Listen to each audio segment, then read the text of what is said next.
Shalom, shalom. Welcome once again to the Uzi Alewi channel. My name is Uzi Alewi. I'm one of the teachers at Congregation Beit Chokmah Ubina, located at 382 Hamilton Avenue, Brooklyn, New York.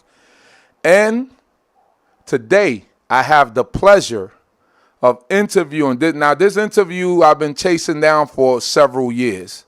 So you might have seen on my channel before, Rabbi Chief Benjamin did a semi-interview with her, but we're going to get the full story. And I also did an interview with her on Shabbat Night Talk. But now you can actually see her on my channel being interviewed, a full-length interview. I have the pleasure of introducing to everyone Emah Yehudit Samuel. How are you, Emah? I'm well. Thank God I can say I'm well. Before we start, I want to give honor to the divine intelligence of the universe. So grateful to be here. Not always 100%, but also not sick. Hallelujah. So I'm just grateful. I'm so grateful. The last time we spoke, Chief, my husband was still with us. Okay. The last time we spoke, that Friday night, leading up to Centennial, I had to put him to bed. You know, like he put children to bed? Right. I had to get him settled down because he had a habit of whenever I got on the phone or something, he'd start talking loud. He wanted your attention. Exactly. And it was so cute. It was so cute. And people used to wonder what was going on. I said, it's okay. He wants my attention. Quiet. He said, he and I both sitting on the couch quiet. As soon as I get on the phone, he would start. Well, that's the last time we spoke. That was August 2019. Okay. That's a great. So since we on that topic, as you know, Emah, so some of you might not know that Emah did lose her husband. If you don't mind me asking, how long did you and your husband and can you give us his name? Can you give the audience his name? How long were you together and what was his name?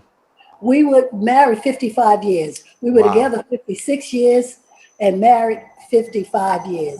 55 years. 55 years.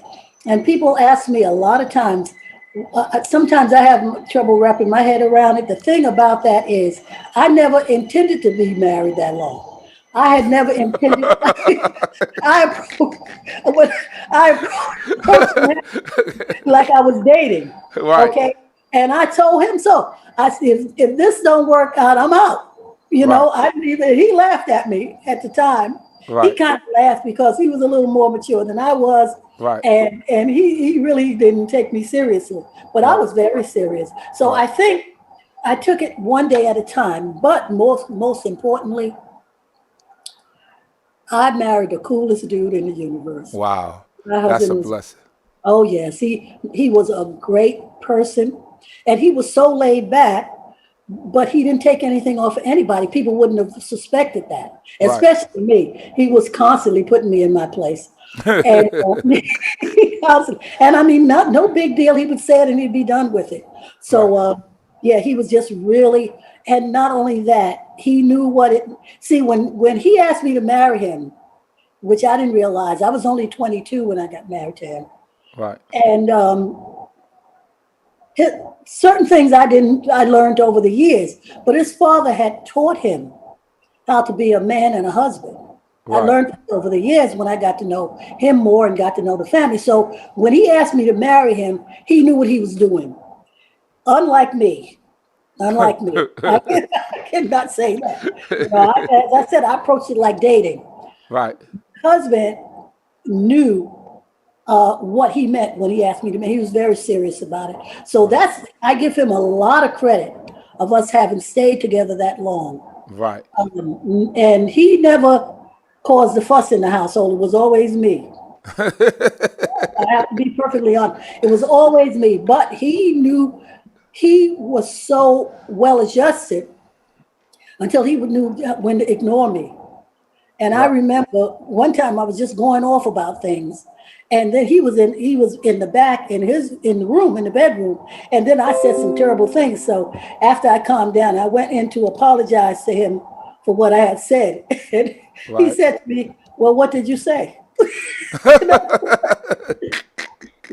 he had He had tuned me out. That's the kind of person he was. Right. He knew when I was out of control. And Right. he had tuned me out. And listen, we both couldn't do anything but laugh. He said, well, what did you say? Because I said a lot of things. He said, "I'm gonna give her space. That's what I'm out of here, Jack." that's right. Listen, I'm not even gonna respond to that foolishness. That's why I said that's the kind of person he was, and he would and I learned to love about him that he had no problem telling me when I was wrong. Right. Sometimes he complaining about other family members, Right.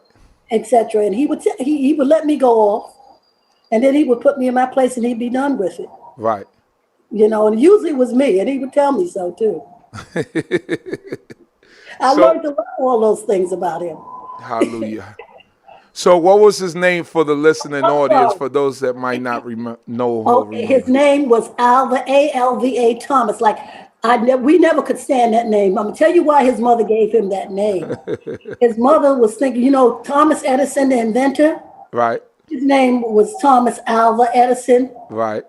Their last name was Thomas. She told me Okay. the story. So that's why she gave him that name after Thomas Alva, all names she could have given him. But no one knew him by that name.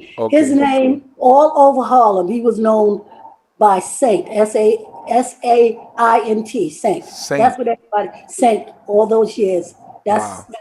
That's what people knew him as.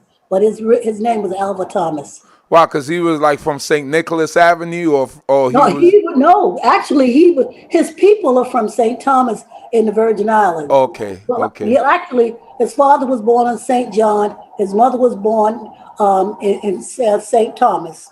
So they Okay. were So, from the Virgin. Although he was born here, he was. Let me tell you something interesting about he was on the same block that I grew up when they were the first black family okay. on that block. I moved there later.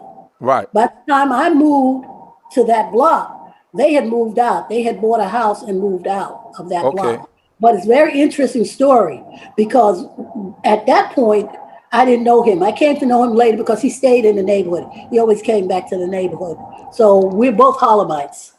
And we both came up our early years on the same block, but we didn't have a connection during those early years of his. Right. Right. Okay. Or Oh, mine, actually. okay.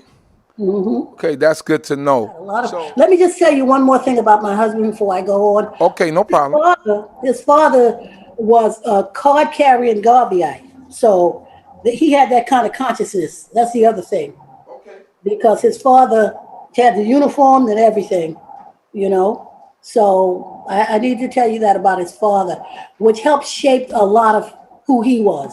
Who Okay. my husband, he had one brother, and it shaped who they were as men. Okay.